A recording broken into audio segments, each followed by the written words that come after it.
Hello, mga guppy breeder. Just starting guppy breeding last October 2013, and my collection as of now is AFR. So ito pala yung mga males ko na mga those or mga breeder. Ito yung mga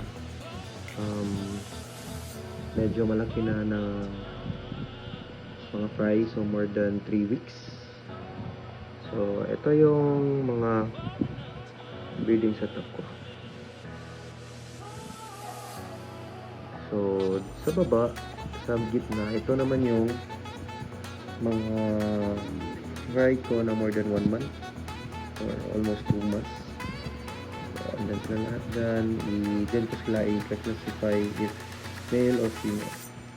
So here is all female breeders or produce, and with a female crayfish, paired na din yan. So dito is dati ito ay tank ko na for male, pero inalis ko siya, transfer ko sa taas yung mga male. Tapos ito ngayon is HB Blue and ABM ko na female.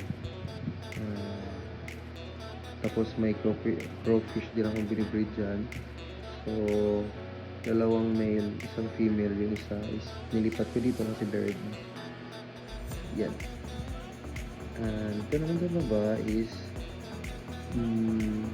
maternity hub ko sana, at ito planning to put Dumbo Air Red Tail. So yun lang po ang update ko for now, at ito lang yung kabuuan ng gapi ko.